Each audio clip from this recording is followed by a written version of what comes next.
Good morning बच्चों, मैं हूं आभा और आज हम पढ़ेंगे सिलेंडर के बारे में। So what are the objectives for today?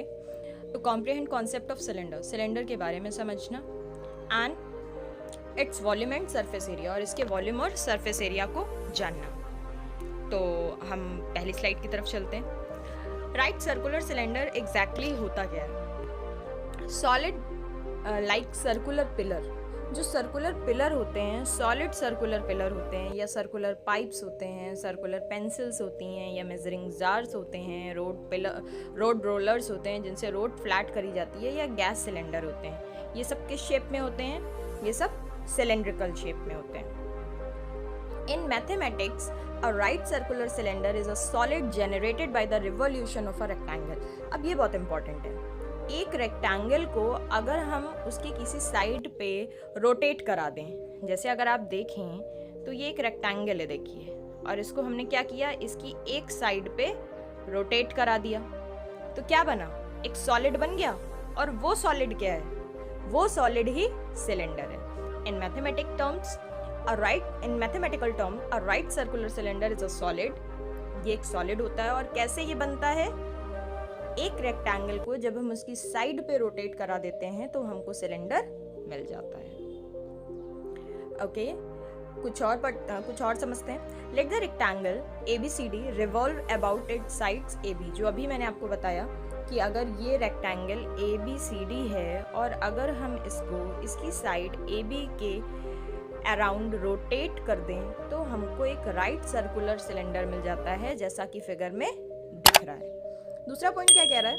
You must have observe that the cross section of right circular cylinder are circles congruent and parallel. यानी ये जो आपको सर्कुलर एंड्स दिख रहे हैं ना इस सिलेंडर के, ये एक दूसरे से पैरेलल होते हैं, और कॉन्ग्रुएंट यानी इक्वल होते हैं, इक्वल एरिया के होते हैं। ठीक है, जैसा कि मैंने आपको बताया था, प्रिज्म की क्वालिटी ही क्या होती है। मैंने आपको बताया था कोई भी 3 डायमेंशनल सॉलिड तब प्रिज्म होगा जब उसके रूफ और बेस इक्वल एरिया के हों और इक्वल शेप के हों, और हम उनके वर्टाइसेस को कनेक्ट कर दें। अब अगर रूफ और बेस स्क्वायर का होगा तो वो रेक्टेंगल या क्यूब या क्यूबॉइड बनेगा, और अगर सर्कुलर हुआ और फिर हमने उनको कनेक्ट किया तो क्या मिलेगा? सिलेंडर। आगे बढ़ते हैं। There are 2 cases when the cylinder is not right circular. अब जब सिलेंडर समझ लिया तो एक टर्मिनोलॉजी और समझना बहुत इंपॉर्टेंट है कि राइट सर्कुलर सिलेंडर क्या होता है। तो आप सबसे पहले ये समझिए कि कौन से सिलेंडर राइट सर्कुलर नहीं होते। तो देखिए यहाँ पे 2 एग्जाम्पल्स दिए गए हैं, ये केस 1, ये केस 2। ये दोनों ही राइट सर्कुलर नहीं है। क्यों नहीं है? क्योंकि केस 1 देखिए, वी सी अ सिलेंडर, एक सिलेंडर दिख रहा है which is certainly circular, circular तो है, बट यहाँ पे क्या है? राइट एंगल नहीं है। ये जो सर्कल है और ये जो इसको मिला रहा है, इसके बीच में देखिए राइट एंगल नहीं है। यानी कि सर्कुलर एंड और हाइट के बीच में एंगल राइट एंगल होना चाहिए, तब हम कह सकते हैं कि वो फिगर सर्कुलर सिलेंडर का फिगर है। यहाँ पे देखिए हल्का सा टिल्ट है, ये राइट एंगल नहीं है। देखिए क्या ये राइट एंगल है? नहीं, ये राइट एंगल तो नहीं है। अब यहाँ देखिए, यहाँ पे तो एंड्स सर्कुलर ही नहीं रह गए, यहाँ पे तो एंड्स ही नहीं सर्कुलर रह गए, तो ये भी राइट सर्कुलर सिलेंडर नहीं है। लेकिन सिलेंडर दोनों है। अब जैसे आप क्राउन कैप देखते होगे तो ये भी एक सिलेंडर है। ये जो ऊपर है ये एक this is the example of cone. आप जैसे कि देखते होगे, आप इसमें ये देख सकते हो, जैसे बेलन है, आप लोग की मम्मी बेलन यूज करती होंगी ना, तो बेलन में क्या होता है? अगर आप उसके हैंड्स हटा दो तो वो सिलेंड्रिकल ही है, लेकिन राइट सर्कुलर नहीं है। क्यों? क्योंकि उसका शेप ऐसे हो जाता है। ठीक है। अब रिमार्क, इस पूरे चैप्टर में हम जहाँ पे भी सिलेंडर वर्ड देखेंगे तो उस सिलेंडर वर्ड का मतलब ही है राइट सर्कुलर सिलेंडर। जब तक आपसे कहा ना जाए कि वो राइट सर्कुलर सिलेंडर नहीं है, तब तक हम उसको क्या कंसीडर करेंगे? राइट सर्कुलर सिलेंडर ही कंसीडर करेंगे। क्यों? क्योंकि हमारे कोर्स में ही सिर्फ वो है। The following are definition of some terms. अब कुछ टर्म्स देख लेते हैं कि जो सिलेंडर में यूज होते हैं। जैसे पहला, the radius of a circular and, किसी भी सर्कुलर एंड की जो रेडियस होती है वही राइट सर्कुलर सिलेंडर की रेडियस होती है। इसकी जो रेडियस होगी वही पूरे सिलेंडर की रेडियस होगी। ओके, आगे बढ़ते हैं, इसको देखते हैं इसमें क्या लिखा हुआ है। द फॉलोइंग आर डेफिनेशन, ठीक है, डेफिनेशन को ही अब यहाँ पे हम हाइट देखते हैं कि हाइट वगैरह क्या होती है। The line joining the centres of a circular end of the cylinder is called the axis of the right circular cylinder. अब देखिए ये जो सर्कुलर एंड्स हैं इनके मिड पॉइंट को अगर हम ज्वाइंट करते हैं, ठीक है, देखिए ज्वाइंट किया हमने, तो ये हमको क्या मिल गई, सिलेंडर की एक्सिस मिल गई। अच्छा, line A B is the axis of cylinder, ठीक है। तो अब आपको ये समझ में आ गया होगा कि एक्सिस क्या है और रेडियस क्या है। आगे देखते हैं। अच्छा, इसमें भी रिमार्क है एक जो आपको ध्यान रखना है। Line joining the center of circular end of a cylinder is not perpendicular to the circular ends, then the cylinder is not right circular cylinder. ये मैंने अभी आपको पहले ही बताया था कि अगर ये जो एक्सिस है ये रेडियस से 90 डिग्री का एंगल ना बनाए तो वो सिलेंडर क्या होगा, राइट सर्कुलर नहीं होगा। मान लीजिए किसी अब जैसे पीछे वाला फिगर ही अगर हम देख लें तो वो क्या था, कुछ इस तरीके से सिलेंडर था। तो अब देखिए इसकी जो एक्सिस होगी वो कुछ ऐसे होगी और रेडियस कुछ ऐसे होगी, तो इनके बीच में देखिए ऑब्ट्यूज एंगल बन जाएगा। इसको मैं और बड़े में दिखाती हूँ, तो ये देखिए ये ऐसे करके ऑब्ट्यूज एंगल बन जाएगा, 90 नहीं बनेगा। और जबकि यहाँ पे देखिए तो क्या बन रहा है, 90 बन रहा है। तो एक सिंपल सी चीज़ हम ये समझ सकते हैं कि अगर सिलेंडर की एक्सिस रेडियस के परपेंडिकुलर नहीं है तो भी हमारा सिलेंडर राइट सर्कुलर नहीं है। फिर आता है हाइट ऑफ द सिलेंडर, ठीक है। अब सिलेंडर की हाइट क्या होती है, तो जो एक्सिस की लेंथ होती है वही सिलेंडर की हाइट हो जाती है। देखिए ए बी ही इस सिलेंडर की क्या है, हाइट है।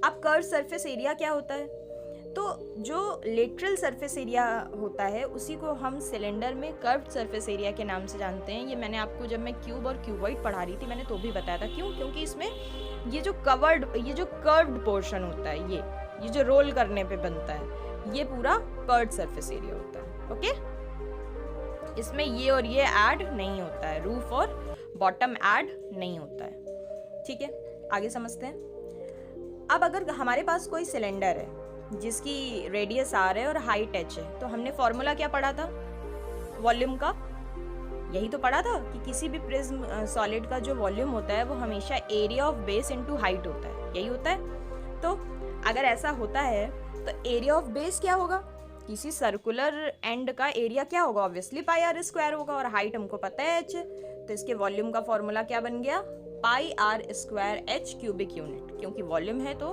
क्यूबिक यूनिट ही हम यूज़ करेंगे। आगे क्या दिया गया है, आगे फिर वही, अगर हमारे पास कोई सिलेंडर है उसकी हाइट एच है, रेडियस आर है, तो लेटरल सरफेस एरिया का फॉर्मूला हम क्या पढ़ के आए हैं, किसी भी प्रिज्म सॉलिड के लिए लेटरल सरफेस एरिया हमेशा perimeter of base into height हो जाता है। तो अब इस सर्कुलर एंड का पेरीमीटर सबको पता है कि सर्किल का पेरीमीटर होता है 2 पाई आर। कोई ऐसा जिसको ना पता हो कि सर्किल का पेरीमीटर 2 पाई आर होता है, जो सर्कमफेरेंस होती है वही तो उसका पेरीमीटर होगा, और उसमें हमने हाइट का इंटू करा दिया। तो सिलेंडर के लिए लेटरल सरफेस एरिया का फॉर्मूला क्या आ गया, 2 pi R H square unit. क्योंकि ये एरिया है इसलिए इसमें स्क्वायर यूनिट यूज करेंगे। आगे बढ़ते हैं, देखते हैं total surface area. Total surface area के लिए हमने फॉर्मूला पढ़ा था कि lateral surface area plus area of base and roof, तो ठीक है वही फॉर्मूला हम यहाँ पे लगा देते हैं। तो लेटरल सरफेस एरिया भी 2 पाई आर एच निकाल के आए थे, और अभी हमने पीछे पढ़ा कि रूफ और बेस का एरिया सेम रहता है, तो किसी भी सर्किल का एरिया क्या होता है, पाई आर स्क्वायर। अब दोनों का एरिया सेम है तो 1 पाई आर स्क्वायर आपको 2 पाई आर स्क्वायर दे देगा। अब दोनों से हमें 2 पाई आर कॉमन दिखा, बाहर ले लिया, तो टोटल सरफेस एरिया का फॉर्मूला बन गया 2 pi r bracket of h plus r square unit. तो ये फॉर्मूले हो गए। अब कुछ एग्जाम्पल देख लेते हैं हॉलो सिलेंडर की, कि हॉलो सिलेंडर एग्जैक्टली क्या है। अब जैसे आप देखते होगे पानी वाली रबर या आयरन के पाइप्स, है ना, तो इसमें आप क्या देखते हो कि ये अंदर से हॉलो होते हैं, ठीक है। तो ये फिगर देखिए, यानी इनके अंदर ये कैविटी है, कुछ सामान जा सकता है। और ये एग्जैक्टली बनते कैसे हैं, 2 कोएक्सियल सिलेंडर्स को जब हम बाउंड कर देते हैं तो ये बन जाते हैं। जैसे मान लीजिए एक बड़ा सिलेंडर है, उसके अंदर एक छोटा सिलेंडर डाल दिया तो एक हॉलो सिलेंडर बन गया। ठीक है, आगे देखते हैं। तो यानी कि इसमें रेडियस 2 हो जाएंगी, एक बड़े वाले सर्कुलर एंड की रेडियस हो जाएगी और एक छोटे वाले सर्कुलर एंड की रेडियस हो जाएगी। एक रेडियस आपकी ये होगी, ठीक है, और एक रेडियस आपकी ये होगी। 2 रेडियस हो जाएंगी अगर आप देखिए तो सर्कुलर एंड की। अभी हम इसको आगे डिस्कस करते हैं। सर्कुलर एंड की 2 रेडियस हो जाएंगी। अब आता है वॉल्यूम कैसे निकालें। तो फिर वही वॉल्यूम के लिए तो वही फॉर्मूला है, pi r area of base into height. एक सिंपल सा फॉर्मूला हम लेके चलते हैं। अब बेस कैसा दिख रहा होगा इसका जो बेस होगा, अगर हम इस चीज़ को कंसीडर करें तो ये कुछ ऐसा ही दिख रहा होगा। मैंने इसका फ्रंट व्यू ले लिया है ताकि आपको अच्छे से समझ में आए। ठीक, अब देखिए एरिया ऑफ बेस क्या होगा। बड़े वाले सर्किल में से जब हम छोटा वाला सर्किल का एरिया घटाएंगे तब तो हमें इसका एरिया मिलेगा, इस रिंग का एरिया। ये जो बड़ा वाला सर्किल है इसका एरिया क्या होगा, पाई आर स्क्वायर। ठीक है, इसका एरिया हुआ पाई आर स्क्वायर। फिर ये छोटा वाला सर्किल क्या है, पाई स्मॉल आर स्क्वायर। जब हम बड़े वाले में से छोटे वाले को घटा देंगे तो हमें इस रिंग का एरिया मिल जाएगा। यानी कि एरिया ऑफ बेस एक हॉलो सिलेंडर के लिए क्या हो गया, pi r square minus pi small r square. ठीक, तो वॉल्यूम के लिए हम क्या करेंगे, area of base into height. क्या कर दिया हमने वॉल्यूम के लिए, area of base into height. I hope सबको समझ में आ रहा होगा। और अगर आपको कोई इश्यू रह जाता है then you can let me know in comments. अब लेटरल सरफेस एरिया के लिए हमने फॉर्मूला पढ़ा था, perimeter of base into height.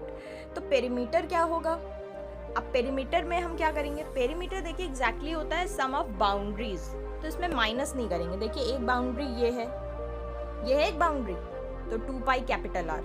अब एक बाउंड्री ये भी तो है, तो प्लस 2 पाई आर। तो इसके लिए पेरीमीटर क्या आ गया, 2 pi capital R plus 2 pi small R. अब फॉर्मूला लगा देते हैं। तो लेटरल सरफेस के एरिया का फॉर्मूला क्या होता है, पेरीमीटर इनटू हाइट। तो सीधे हमने वो फॉर्मूला यहाँ पे लगा दिया। तो लेटरल सरफेस एरिया का हमारा फॉर्मूला आ गया। टोटल सरफेस एरिया, फिर वही लेटरल सरफेस एरिया में हम एरिया ऑफ बेस का ट्वाइस प्लस कर देते हैं। तो एरिया ऑफ बेस तो हम पहले ही निकाल चुके थे, पता है हमें कि एरिया ऑफ बेस क्या होगा। तो टोटल सरफेस एरिया क्या होगा, lateral surface area plus area of base. Clear? ठीक, तो ये हमने पूरा चैप्टर समझ लिया, कॉन्सेप्ट समझ लिया सिलेंडर का। और अब हम इसके क्वेश्चंस देखेंगे, एनसीईआरटी सॉल्यूशन। जितने भी क्वेश्चन होंगे स्टेप बाय स्टेप उसका हम एक्सप्लेनेशन देखेंगे। और this is all for today. I hope this lecture will be useful for you, and if yes then surely let me know in comments. Until then, stay tuned, stay safe, and don't forget to like, subscribe and share Digital Kaksha. Thank you.